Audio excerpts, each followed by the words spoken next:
Hey everybody, it's me, Greg Miller, and I wanted to let you know Comic-Con is coming up and Kinda Funny is going to be there. So if you're at San Diego, we have a bunch of stuff you can come do with us, and you don't even have to have a Comic-Con badge. On Thursday, we're going to Polite Provisions. We're doing a meet and greet there. 5 p.m. You don't need a Comic-Con badge. You do need to be 21. Don't blame me. Those are the drinking laws in the United States of America. Friday, we're doing the GameOverGreggy show at Petco Park as part of Geek and Sundry Studio Stage. No Comic-Con badges required. We're doing that at 3 p.m. And then I'm moderating a whole bunch of Comic-Con panels if you do have a Comic-Con badge, so come hang out with me in the convention center. All the details are up on kindafunny.com/news, so head over there for the full rundown.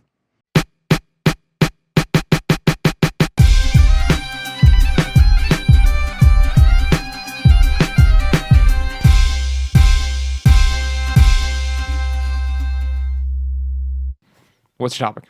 So, my topic is, what is the most extravagant thing that anyone's ever done for you?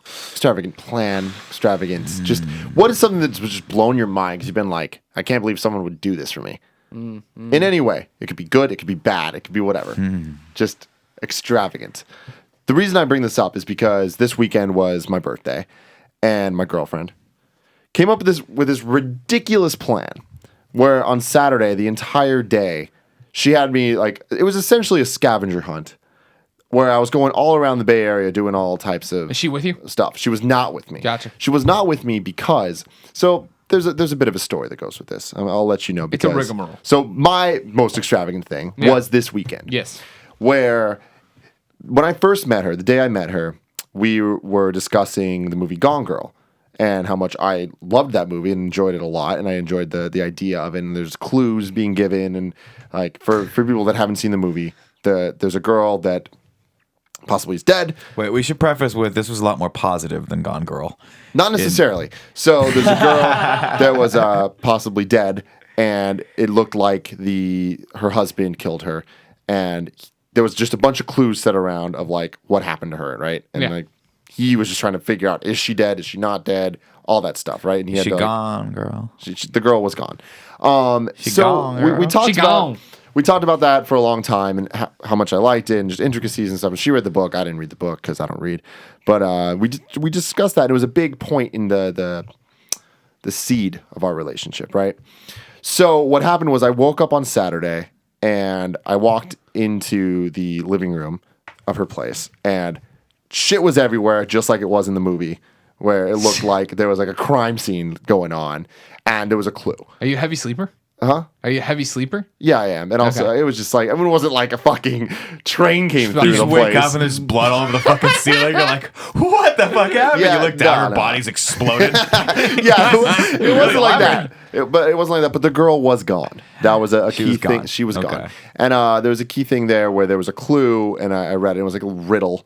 And then it led me to go to different places. And then throughout the day, I was going to all these different places. All the places had some reason to be like a thing between the two of us.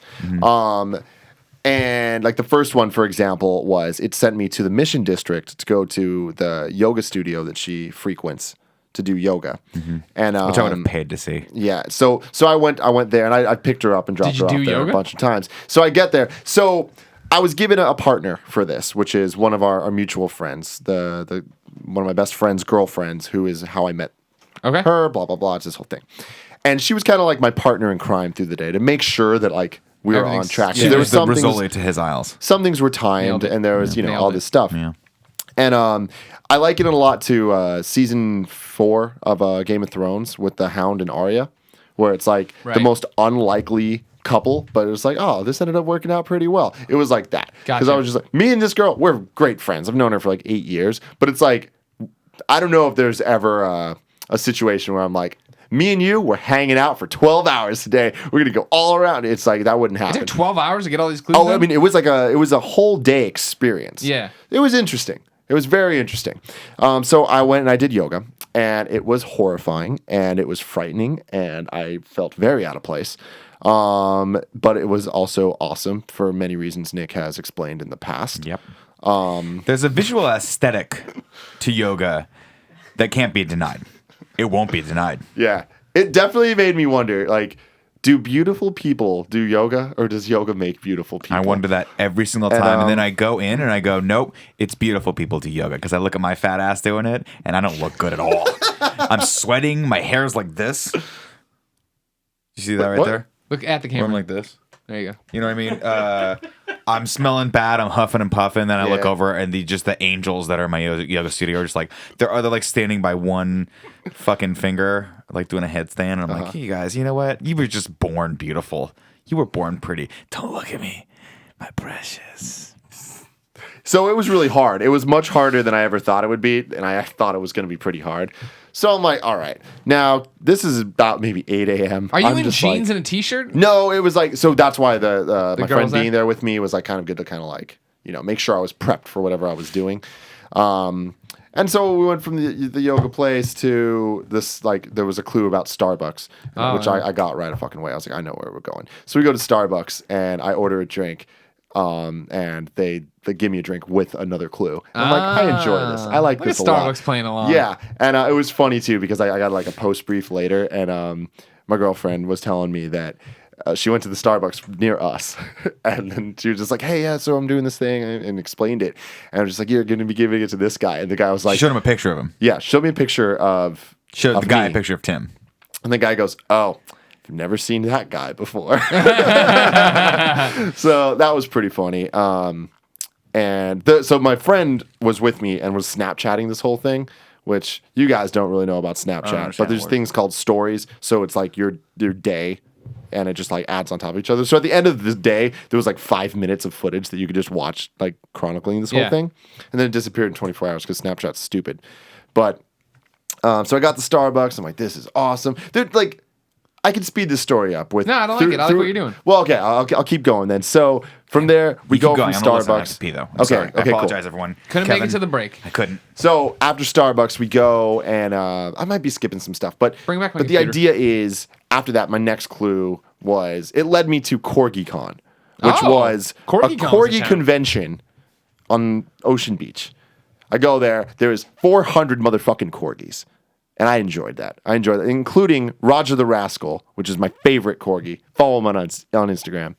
And he was the best. Now, to be fair, Greg, I need to take a step back here and admit that the clue didn't make too much sense. How the CorgiCon? Yeah.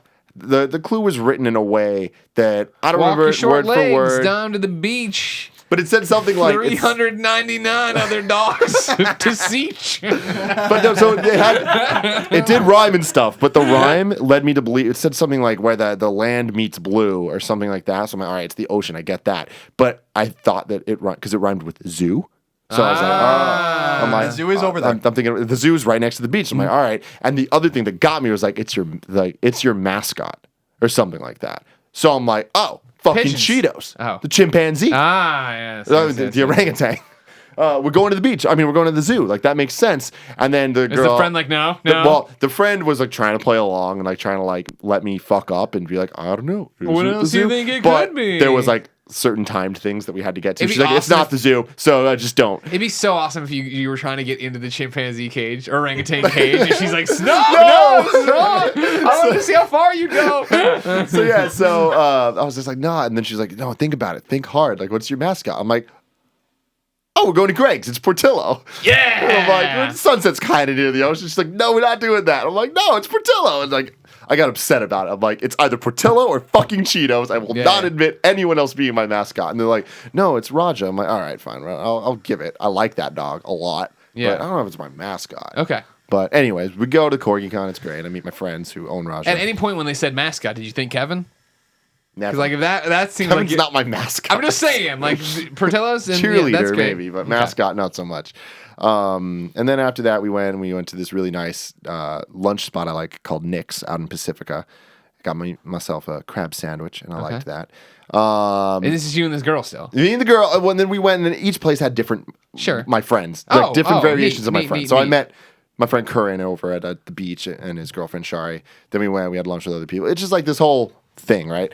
But then we get to Pacifica. So at this point, like this is a multiple city adventure, right? A lot of driving, a lot of things going on. I eat my meal, and then the hostess comes up and like with the check, whatever, gives the next clue. I'm like, all right. And I look at it and it says some shit about a lighthouse. I'm like, oh God. I instantly knew that she was talking about Forbes Island, which is the place that me and Nick went for the Pivot TV shoot that we did, which was at Pier 39. And I'm like, fuck my life. I need to go. Tourist trap. This is so far.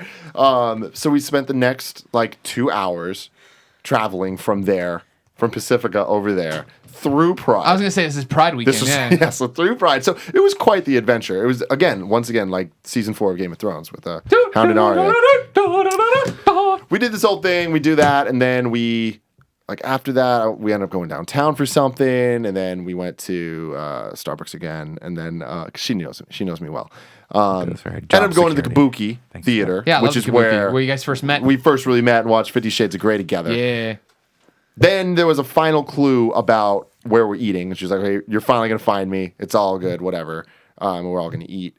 And the clue said something about knives, and I'm like, "Oh, we're going back to her house because of the knives," as everybody knows from the Instagram post. I'm like, "This is happening," and then my friend's like, "No, that's not what's happening." I'm like, "What?" And so then I realized Benihana is like next door. Oh, sure. And I'm like, at one point I mentioned I really like Benihana. Yeah. She latched onto that shit. I'm like, I appreciate that. Yeah. So we go to Benihana, and like a bunch of people were there. I was like, oh, surprise. I'm like, yeah, this is awesome. And then after that, we went out to 90s Hip Hop Club, and then randomly Nick Scarpino was there. Didn't expect you to be there. She wanted a big group. But I enjoyed that. It was fun. Yeah. It was real fun. So that Real fun. is the long and short of that day. Wow. I'm sure I'm missing stuff. I'm sure she's listening, so Thanks I'm for sorry inviting if us. I missed things out. Everyone should have invited Greg and Colin. Greg and Colin wouldn't have come out declined. anyway. Colin would have For your declined. birthday, I would have done it. You would have loved this club, by the way. I make exceptions. Because we walked in and it was a Whitney Houston video was playing. Yeah. Then it went from Whitney Houston to Vanilla Ice. Then from Vanilla Ice to like I was like Snow. too Push short it. or something like that. I don't know, it doesn't matter. It was 2 Chainz. Yeah, it was good. It was awesome. It was really fun. It was a really fun club. But yeah, so that was definitely the most extravagant thing anyone's ever done for me. Now, the thing here is, this sounds like a Tim Gettys thing. I do that shit. I love putting on these big productions. But I never once in my life thought, someone's going to do this for me. Someone's going to do anything like this. So I was like, holy shit. This is insane. Yeah. She went all out. She wrote all these clues, made sure I had to, get everybody like in line and stuff. And it was hard too. Like Kevin couldn't be a part of it because he was out doing Kevin stuff. And his girlfriend. He was at Kevin Con. Yeah, Kevin Con. This is one attendee, but it was awesome. It was a great convention. But yeah, so it's like, it was very, very, very impressive to see her pull all this together and do all this crazy shit. And like, I'm the type of person that would appreciate that, and I appreciated the shit out of it. And like, since for the last couple of days, I've just been thinking like, good Lord, that happened. That really happened. She really went through with doing this insane thing. So thank you. What are your guys' most I have no fucking things? idea. That's like no one's ever done a fucking cross city meet and greet thingamajig. No one likes me that much. I mean, for me, I think the amount of effort my brother put into my bachelor party was pretty freaking tremendous. And like, just Matt's the kind of guy that, like, when he's taking care of like something, he's taking care of it, right? And when it came to that bachelor party, he knocked it out of the park. He got all the invites together, got all the rooms together, made sure we had dinner reservations, made sure the cabana was booked. I didn't have to worry about anything. It was literally like being taken care of for 3 days, and then just having someone throw a tremendous amount of alcohol down your throat. So it was awesome. I will give a shout out to my wife though. We've never done like a big push like that, but the small things she does, I think, are really, really, really important to me sometimes. The things that she does without me asking, like sometimes I'll, like when I come back from convention, she'll just be like, hey, I booked you a massage appointment. Oh. And I'm like, you don't have to do that. She's like, it's already done. I already paid for it. Don't worry about it. So it's done. And so like after that really hard, like she realizes how hard I've worked and how much my knees hurt or whatever, and I'll go and I'll just get pampered for like an hour and a half on her. Because she also knows how big of a hang up I have when I don't spend money on fun stuff for myself ever. Like if I desperately needed a back massage because I had a muscle that just like wasn't working anymore, I'd be like, it'll work itself out. I just won't put the $100 toward it. And so she does that stuff for me, and I think that's really, really cool. Which makes me think that maybe I should start reciprocating at some point. Overrated. No? Overrated? Overrated. Yeah, I'm really bad about that, man. Like I get on the grind of like work with this notion in the back of my head that like eventually we'll catch up and get so far ahead that I'll make up all the time that I miss with her, and it just doesn't happen, man. You got to really just do it. Like if you have a significant other, just do something nice for them. Like I don't know, if it's their birthday, buy them the thing they want, even if you don't think it's a good idea. You kind of just do it. Fuck, I don't know, because eventually you're just gonna get like 4 years into your relationship, or like in 9 years like mine, and realize that you just haven't done enough of that, and it's not. No, I'll start. I probably won't. Actually, I'm taking my wife away this weekend. You take there her you go. away a lot. But she initiates it. That's the thing. She's like, it's more her taking us away than it is me going, hey, I'm going to surprise you with a weekend away. Sure. Which I know she wants, and I don't know why I don't do it. But then you look at our calendar, and it's like every week from here to like September, we got something that I'm like, and I feel like an asshole because when I get to the weekends, and I'm just like, I just want to sit, play man. Batman. Actually, not even play Batman. Sometimes I caught myself the other day just laying on my couch staring at the ceiling, and it was so amazing. My wife's like, she's kind of looking at me for like a good, I don't even know how long I was doing it. She's like, you do know you've been staring at a white wall for the last like 10 minutes. And I'm like, I didn't know how long it was, but it's glorious. It's my alternative to sleep. Well, no, but think about all of the things we have done as a group together in the last like few weeks, and we're heading into Comic-Con next week. We've got Screw Attack after that. Just the sheer amount of volume of information and like experience that we take in on a weekly basis. I think sometimes it can be overwhelming. Where like I just need to sit and like let it all just kind of sink in and then bleed out and like refill the tank, like or empty the tank out, so that we can get those new experiences in. Much the same that Colin, we were talking about that on a prior episode where. It's just sometimes it's a lot to deal with, and it takes a lot of energy. And so sometimes, you want to just kind of keep a little bit of that for yourself, but you have to do that with a significant other. You have to kind of find that extra energy somewhere and put it in there. Otherwise, she's going to be like, Kevin, don't raise your eyebrows at me when I say put it in there. I don't like the connotation. Kevin, stop ruining the shit. I'm not talking about that hog you got between your thighs.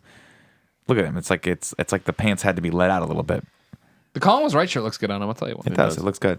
I don't know. So those are my two things. I think my bachelor party was the thing that stands out because my brother did an amazing job with that. Everyone had a great time. He had T-shirts made. Yeah. For Christ's sake. I showed up. I was like, "There's T-shirts here that says Nick's bachelor party. That's awesome." And I was actually able to take that then. And when I threw a bachelor party, I took all those things and threw it toward it, and everyone appreciated it. It was really fun.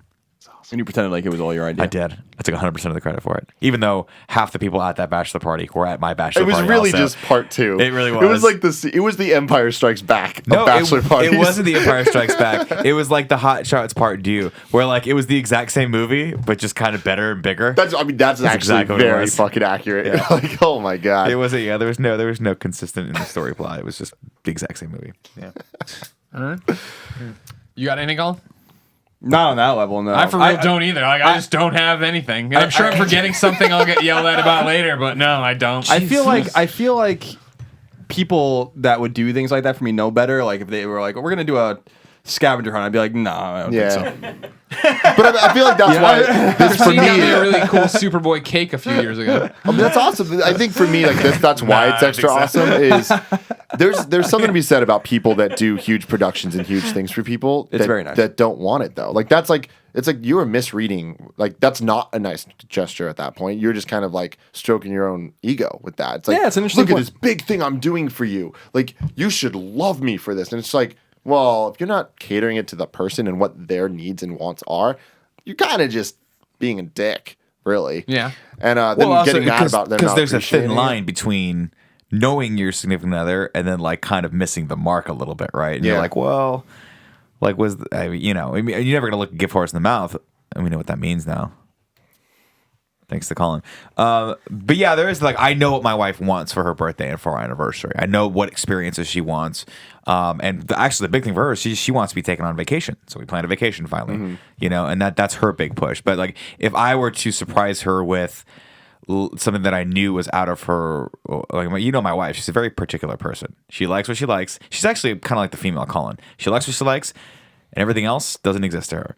And so, like, if I'm trying to introduce something to her, that's almost insensitive on my part because I'm like, well, I know you are. You're a 36-year-old person at this point. You know what you like. I'm not going to screw with that. Yeah, and that's why to me this was so special because she knows me. She knows I would appreciate this, and then she fucking went through with it, which is like, holy shit, that's a huge undertaking. So it's definitely much appreciated. But it's like, yeah, I mean, like I can imagine for you, it's different things. Yeah, I wouldn't want. I mean, I was the only thing that came to mind that was similar, but not, I don't think on scope was when we went to Louisville actually, because that was fun in the sense that was all basically set up. The extraordinary thing about that was Eric Castro is our good friend who does Follow the Leader with us. He knows everyone in the fucking bar industry. He knew guys in Louisville, which is like, ground zero for fucking bourbon. And we went there, and for 3 days, his friend, who we have never met before and have never talked to since, rented a van and drove 12 of us around the entire state to go to like all of these distilleries, half of which do not let people actually visit. So they were like totally just like favors that he called in or whatever. And that was probably the most extra. And then at night, we would go to like these nice dinners every night. Silver Dollar was probably the best place we went in Louisville, which is like a famous bourbon bar. So that was probably the closest I got. And I was very thankful for that. It was very overwhelming for me because the reason I wanted to do that Louisville trip to begin with was because I never acknowledged my birthday. In fact, I tried to go through my birthday without even saying anything so no one even knows because I was just like, in a way, it's embarrassing. Happy birthday, by the way. Oh, thank you. It's in October. It's like one of those things where I want, like, intentionally for my 30th birthday, I'm like, I'm going to do something and actually compile my friends together if I can. And actually, for once, the first time literally since I turned 21, do something, Right. And we did, and we had a great time, and it was all basically set up by other people, which I thought was like really, really nice. Because I try to make it a habit of not asking anything of anyone because I don't want to burden people. It's a very libertarian kind of mantra, but it's just like, I can just handle it myself. You know, like I don't like that. So it was weird to rely on other people, and that they, it's not weird that they came through because they're reliable, but so that's about as close as I could possibly get. And that was probably one of the greatest vacations I'd ever taken, actually, because we were just fucking wasted the entire time. It was great. We really weren't. Yeah, we were. We just weren't fucking belligerent. We drank all day for 3 days. But we said every time we came home, we're not as drunk as we thought we'd be. And then it was a little bit buzzed. And then we'd sit around the fire. I've heard you say that so many times. Yeah, I drink a lot, Nick. Right I have a before you problem. black Thanks for out. trying to stop me. I'm not as drunk as I think I Get am. Daddy's juice. Yeah, and then we would sit. That was just a know really he's nice. diving That was into just a nice vacation. That was we had good people there and people from all over the place, and it was a good time. So that's about as close as I get. But nothing ever. I don't know if I would ever let someone execute something that extravagant for me. I would feel bad because I would say, look, I'm a very simple guy. Like every year, my wife's like, "What do you want to do for your birthday?" Because she knows she knows to ask me, and the answer is always the same. I'm like, nothing. I just want to spend the weekend with you, relaxing. That is it. I don't want to spend any money. I don't want you to have to buy me anything. I don't want the pressure of like the acceptance of the gift because there's pressure there so too. much. And my wife at this point. Oh, thank you. Well, exactly. thing. Like at this point, my wife knows exactly what I want, and she knows that that's not something that like there are no presents out there that I necessarily want her to spend money on. Like I don't want her to spend her hard-earned money on me. For Christ's sake, it's our money at this point. When you get married, it's like, who are you kidding? It's all one pot of money that you guys share, right? So like, I'm basically buying myself a present at this point. Is how I look at it, and I'm like, I don't want you to do that. Or sometimes she'll like work extra to have to get me something, and I'm like, no, just relax and spend time with me. So like, I would have so much anxiety if I knew someone was planning that for me. I'd be like, shit, I don't think I could do this. How about you just take me to a movie? Get me a big DC, maybe some Junior Mints, maybe like some Kit Kats, some hella into the white chocolate Kit Kats right now. Have you guys had these? Are they selling these on the streets of America? Oh my God, they're so good. Okay. Yeah, they're so good. Okay. They're so good. Scott Lowe, his girlfriend Cindy planned our trip to Japan. So there you go. That's my most extravagant thing. And that was just because we were Cindy. tagging along on their vacation to Japan with Shuhei and Warren Price and Christine and Panda Musk.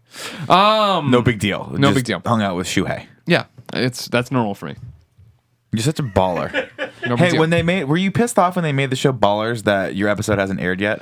I was happy because The Rock's in it. Yeah. I'm happy he's getting work. That's good. Regular work. Oh, so you turned it down so he could get it? Exactly. I'm a big fan of Dwayne Johnson. Okay. You could have actually done that role as an ex-football player. Really couldn't. Ex-linebacker. I'm too young.